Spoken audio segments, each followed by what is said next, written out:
Jej, ovo je Yu-Gi-Oh svet u animeu i sve je sreće i nikad se ništa loše ne može dogoditi. Najgore što može se desi je to da izgubimo u dvoboju. Ništa strašno. Ali možete ići u kraljevstvo senki. A nema veze. Čak i ako upadnem tamo, to zapravo nije ništa strašno. Samo će Yugi pobediti i vratiti nas sve nazad. Psst. Psst. Molim. Da li si čitao mangu? Mangu? Kako to misliš? Pa, u mangi se dešava puno groznih stvari. Kako to misliš? Gledaj. Fuck. Korakom dalje od prljavih poslova, dva prsta gore za onog što sumnja, jedan prst gore jer puši tak.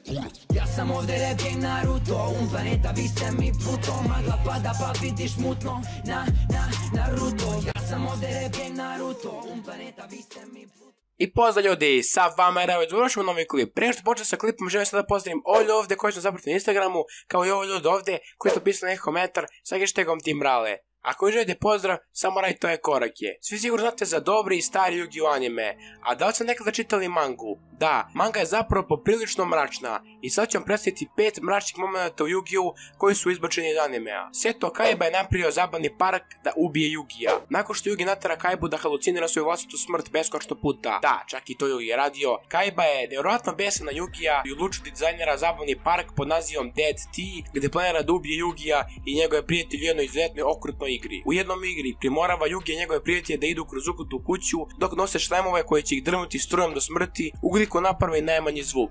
U drugoj igri Kaiba je pokušao da otruje Joya, ali umjesto njega otrovao svog mlađi brat na Mokubu. Dark Yugi je ubio jednog člana razreda. Dark Yugi je ubio i mučio mnogo ljudi. Kada Goro Inogashira razbija Yugijev karnevalski štand na školskom festivalu kako bi napravio prostor za svoj okonomaki i roštilj, Dark Yugi primorava Goroa na igru hokeja na ledu koristeći eksplozivne hemikalije preko tog roštilja. Kada Goro gubi, hemikalijama eksplodiraju u facu i odmah ga ubijaju. Pegaz je primjerio Bandit Kita da uperi pištolj u svoju glavu. On ne bi se znao samo prostorni gledajem Yu-Gi-Oh animea, ali Bandit Kit je zapravo umro u mangi. U animeu nakon što je Kit varao, Pegaz je otvorio podna vrata i postao Kita da pada u more, ali on to nekako preživeo. Međutim, u mangi nije bilo podnih vrata. Bandit Kit je pretio Pegazu pištoljem, a Pegaz mu odgovorio koristeći kontrol uma da natera Kita da upuca samog sebe u glavu. Kada je Bandit Kit koristio svoju sopstvenu ruku kako bi se ubio, zato što njegova ruka tada poslala pištolj. Te je skoro otrovana. Svi znate da su Yugi u mangi bori protiv Joya i gubitnik upada u more, ali da li znate da je Marik naterao Teu da drži otrovnu pilu među zubima, ako bi Yugi odbio da se bori,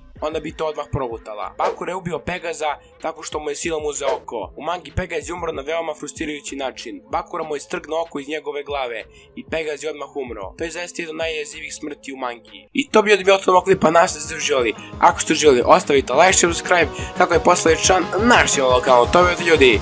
Peace! Take a deeper breath and give it time. You can walk the path